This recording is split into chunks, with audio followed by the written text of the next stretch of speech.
आमच्या सोबत आहे आणि म्हणून जे काय आम्ही केलं ते जनतेसमोर आहे. तुम्ही कितीही काही केलं तरी सुद्धा बरं मी एक सांगतो, विजयराव झालं तुमचं बघा भाषण मी आहे ना किती लक्षपूर्वक ऐकत होतो मगाशी, आणि जयंतरावांचं पण ऐकलं मी आणि नानाभाऊचं पण ऐकलं. मला सांगा, तुम्ही मागच्या पण मला वाटतं मी कुठल्या तरी ह्याच्यात बोललो, सगळे पेढे वाटत होते. बोले पेढे कसले वाटताय? मोदीजी प्रधानमंत्री तिसऱ्यांदा झाले म्हणून पेढे वाटताय की तुम्ही तिसऱ्यांदा हरले म्हणून पेढे वाटताय? अरे अनिल देशमुख जी 405 जाऊ दे, जिंकले ना, प्रधानमंत्री तर बनले की नाही? अरे जो जीता वही सिकंदर, हे सगळे लोक एकत्र आला तरी सुद्धा तुम्ही मोदींना हरवू शकला का? मोदीजींच्या बद्दल मी एकच सांगतो बघा, आणि आपल्याला मी सांगतो ऐका. अरे बाबा एक मिनिट, तुम्ही एक मिनिट. 44 पहिल्या वेळेत 44 आले, 2014 नाही ते जाऊ दे ना, नाही 44 आले, नंतर आले 50, नंतर तिसऱ्यांदा आले 99. 100 पण नाही पार केले तुम्ही. काय परिस्थिती आहे? आणि तुम्ही पेढे वाटू लागलात. आनंद आहे, ठीक आहे, चांगला आहे.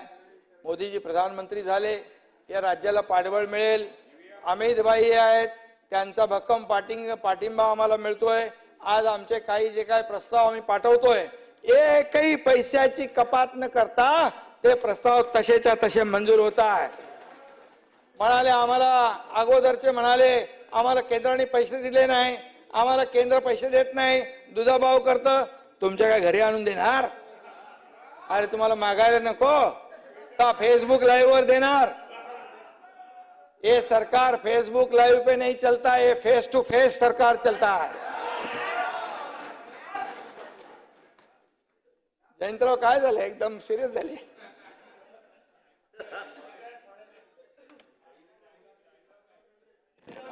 तुम्ही सुरू केलं ना. बघा काय आहे, सगळ्यात आनंद काय आहे तुम्हाला? आज अजितदादा जिंकले, आनंद आहे की नाही? ते आहे, मानलं पाहिजे की नाही? लोकशाहीमध्ये मांडायची आहेत ना फक्त.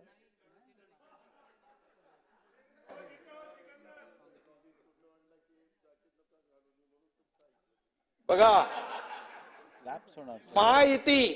महायुतीचं नियोजन तुमच्यामध्ये काय झालं? देवेंद्रजी इकडे काय झालं? आपण महायुतीचं गणित नीट केलं, बरोबर? आपण ठरवलं आपले तिघांचे आले पाहिजे, यांना याच्यामध्ये कोणी किती मतं घ्यायची, कोणी कोणाला पाडायचं, हे आपसामध्ये सुरू झालं. महाविकास आघाडी तिथेच बिघाडी झाली.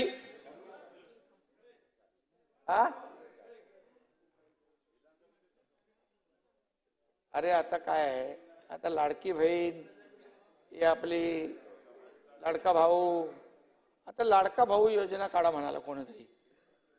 अरे सख्या भावाला कधी जवळ केलं नाही, आता ते म्हणाले लाडका भाऊ काढा. लाडका भाऊ पण आम्ही काढला विजयराव. 10,000 पर्यंत सुशिक्षित बेरोजगाराला अप्रेंटिसशिप देणार दर महिन्याला. डिप्लोमा होल्डरला 8,000 आणि वर्षाला 10 लाख. जे बेरोजगार लोक आहेत त्यांना दर महिन्याला स्टायपेंड देण्याचा ऐतिहासिक निर्णय आमच्या सरकारने घेतलेला आहे. त्यामुळे आता या विकेट अशा तुमच्या जातच जाणार. आणि म्हणून मी आपल्याला एकच सांगतो, तुम्ही मगाशी म्हणाला सुडाचं राजकारण. अरे तुम्ही 2.5 वर्षामध्ये किती सुडाचं राजकारण केलं? या ठिकाणी नुसतं मुख्यमंत्र्यांच्या विरुद्ध बोलल्यानंतर त्या नारायण राणेंना जेवणाच्या ताटावर उठवून त्यांना अटक करायचं काम केलं. हनुमान चालीसा वाचणाऱ्या त्या नवनीत राणा रवी राणा कुठे गेला? 12 दिवस देशद्रोहाचं कलम लावून तुम्ही त्याला जेलमध्ये टाकलं. कंगना राणावतचं घर तोडलं. 80 लाख रुपये महापालिकेचे कोर्टाच्या वकिलाची फी भरली त्याच्यात. अर्णब गोस्वामीला आतमध्ये घातलं. त्या राहुल कुलकर्णीला आतमध्ये घातलं. देवीच्या ऑफिसरला मारलं. अरे सुडाचं राजकारण तुम्ही खेळलं, आम्ही नाही. सुडाचं राजकारण तुम्ही बोललात, सुडाचं राजकारण आम्ही करतोय. तुम्ही तर गिरीश महाजनला हात घालणार होतात. तुम्ही तर कोण आहे? मी आधी पण बोललो हा विषय. यांना 4था नंबर होता यांचा. म्हणजे बाबा तुम्हाला हे पटणार नाही, परंतु या सगळ्या गोष्टी चालू होत्या. अजितदादा बोलत होते असं करू नका. अजितदादा बरोबर आहे, बरोबर आहे. आणि म्हणून तुम्ही सांगत होता करू नका. अरे मी सांगितलं नका करू. हे असं केलं ते वरती 2 जण बसलेले आहेत ना, त्यांचा बुलडोझर येईल मग. आणि म्हणून ते तुम्हाला सांगतो, त्यांना संधी नाही दिली. मला माहित पडलं आता यांचा गेम माझ्या सकट सगळ्यांना अडचणीत आणायचा आहे. आणि मग याच दिवशी 2 वर्षापूर्वी आम्ही धाडशी निर्णय घेतला. सत्तेवर लात मारून पाय उतार झालो आम्ही. इतिहास घडवला. त्याला हिम्मत लागते विजयराव. अरे सरकार मधून बाहेर पडायला हिम्मत लागते. ती हिम्मत आम्ही दाखवली आणि जनतेच्या मनातलं सरकार आम्ही आणलं. खऱ्या अर्थाने लोकांचं मॅन्डेट जेला होतं ते सरकार आम्ही आणलं. आणि 2 वर्ष हे सरकार चाललं. आज 2 वर्षात आम्ही बाबा अनेक कामं केली. तुम्ही छातीवर हात ठेवून सांगा. आज अगोदर सगळ्यांनी प्रकल्प बंद केले होते. कारशेड मध्ये स्पीड ब्रेकर, मेट्रो मध्ये स्पीड ब्रेकर, अटल सेतू मध्ये speed breaker, Delhi Mumbai speed breaker, bullet ट्रेनला स्पीड ब्रेकर, सुप्रभाला स्पीड ब्रेकर, आमदार निवास. अरे आमदार निवास सगळीकडे खोडा घालण्याचं काम केलं. जलयुक्त शिवार योजना, अरे शेतकऱ्याची योजना ती पण बंद पाडली. मुख्यमंत्री सहायता निधी फक्त 2.5 वर्षात 2.5 कोटी रुपये. पण या एकनाथ शिंदेने 280 कोटी रुपये दिले गरीबाला. रस्त्यावर पण, गाडीत पण, ऑफिस मध्ये पण, घरी पण मुख्यमंत्री सहायता निधीचे अर्ज आल्यावर फटाफट पेन निघतो, लगेच सही होते. तिकडे सुनील काय होतं? पेनच नव्हता. आणि म्हणून मी आपल्याला एवढंच सांगतो की कुठली दुर्घटना असू द्या. बघा एक तुम्ही मगाशी म्हणालात नाना भाऊ, हा माणूस साधा भोळा आहे. आणि खरं आहे, माझ्याकडे नाही ते सगळे शक्य. म्हणजे मी जिथं आपत्ती येते, पूर येतो, महापूर येतो, इरशाळवाडीची घटना येते, तिथे पोचतो एकनाथ शिंदे. आणि म्हणून तुम्हाला सांगतो, इरशाळवाडीत मला सगळे दादा भुसे, योगेश सगळे होते इकडे, गिरीश महाजन. तुम्ही मला भेटले येताना खालून, मी वरून येत होतो. नाना भाऊ मी सांगतो तुम्हाला वस्तुस्थिती. मी का गेलो, मला सगळे माझे सहकारी सांगत होते तुम्ही हे रिस्क घेऊ नका. पण मी सांगतो तुम्हाला, तिथे सायकल जायची पण जागा आहे का? गाडीचा विषय वेगळाच आहे. असं आपण डोंगर चढले, तिथं काही प्रमाणात मला बोलले चला आपण जाऊ पार करून. पण 2-3 टेकड्या गेल्यानंतर माझ्या डोळ्यासमोर पण काजवे चमकू लागले. आणि हे गिरीश भाऊ बोलतोय अरे माझ्यावर खूप रागवले ते. परंतु मी गेलो का, तिथं वरती एनडीआरएफचे लोक काम करत होते. तिथे एनडीआरएफचे लोक काम करत होते.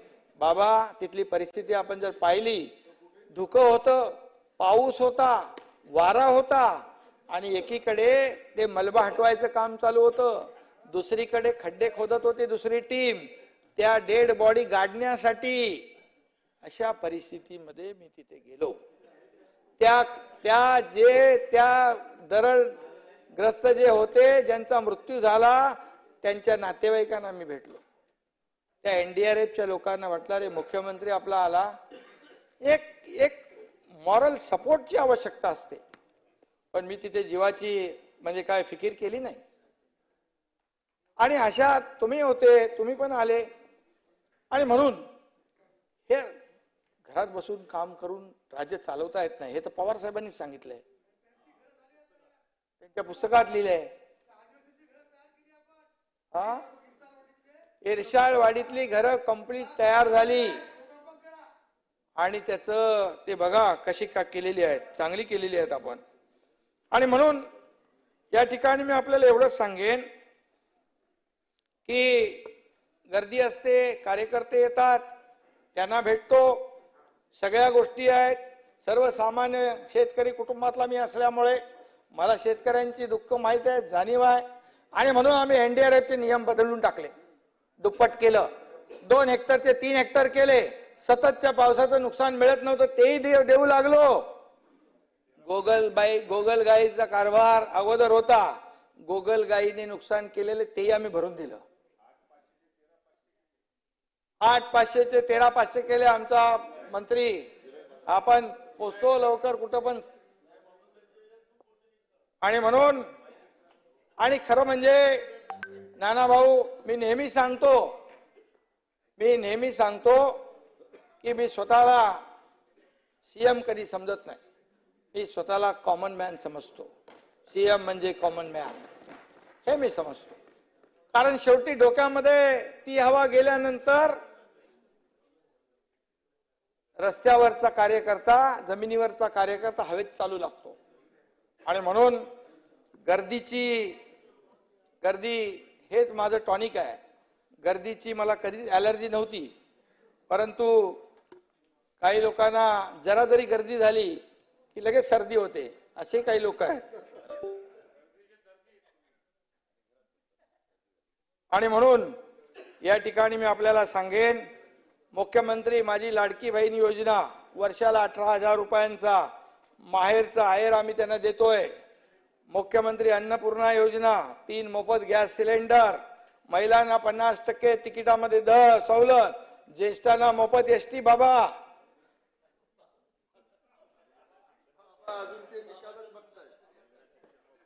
मुलींना मोफत शिक्षण.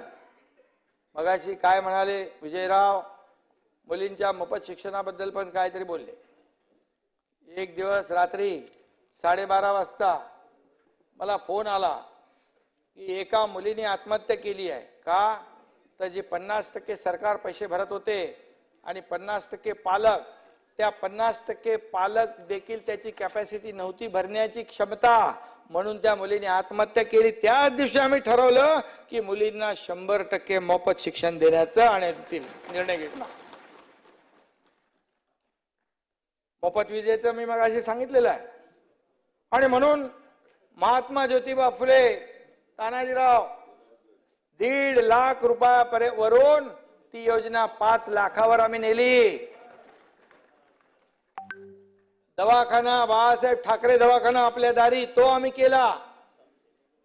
700 दवाखाने केले.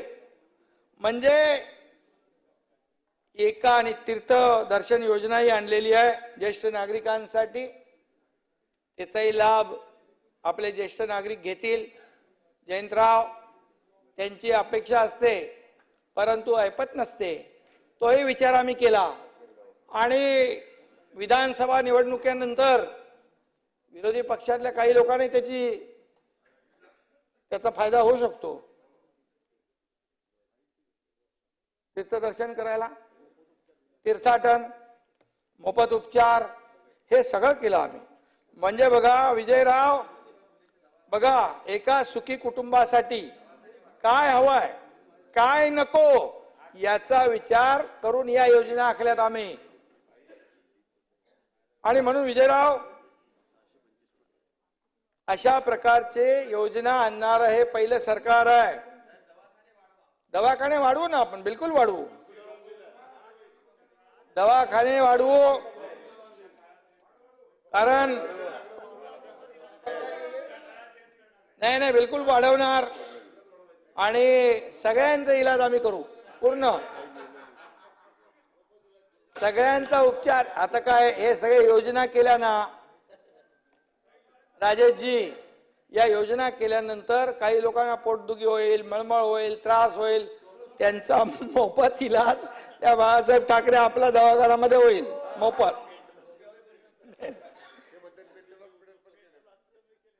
आणि म्हणून काही लोक नेहमी आरोप टीका, अधिवेशन झालं की पायऱ्यांवर एक दिवस पण असा गेला नाही की सरकारला शिव्या दिल्या नाही, सरकारच्या विरोधात बोलले नाही. शिव्या शाप कायम आम्ही ऐकत असतो, परंतु आम्ही नेहमी म्हटलं की शिव्या शाप आणि आरोप